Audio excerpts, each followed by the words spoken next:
எல்லார் வீட்லயும் இதுதான் நடக்குதா இல்ல என்னாலதான் இதெல்லாம் அக்செப்ட் பண்ணிக்கவே முடியலையான்னு தெரியலைங்க.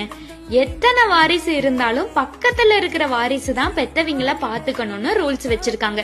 சரி, ஓகே, அவங்கள பாத்துக்கிறதுல அப்படி ஒன்னும் கஷ்டம் இல்லைன்னு சொல்லி வாரிசு மட்டும் இல்லாம பேரம்பேத்தின்னு எல்லாருமே சேர்ந்துதான் பத்திரமா பாத்துக்கிறோம். நேரத்துக்கு சாப்பாடு போட்டு கொடுத்து, மாத்திரை எடுத்து கொடுத்து, குளிக்க வச்சு, என்னென்ன வேணுமோ எல்லாமே பார்த்து தான் செஞ்சு வச்சிருக்கோம். இருந்தாலும் இந்த மத்த வாரிசுங்கெல்லாம் போன் பண்ணி கூட பரவாயில்லையான்னு கேட்டிருக்க மாட்டாங்க. ஏதாவது ஒரு நாள் கொஞ்ச நேரம் உரம்பர மாதிரி வந்து பாத்துட்டு தான் போயிருப்பாங்க. அப்படி ஒரு நாள் அவங்க வந்து பாத்துட்டு போயிட்டாங்க அப்படின்னா இவ்ளோ நாள் நீங்க கூடவே வச்சு பார்த்து செஞ்ச ஒவ்வொன்னும் ஜீரோங்கிற மாதிரி ஆகி கண்ணுக்கே தெரிய மாட்டேங்குதுங்க.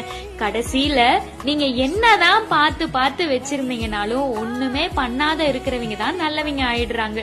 ரொம்ப கஷ்டம்பா இத புரிஞ்சுக்கிறதே.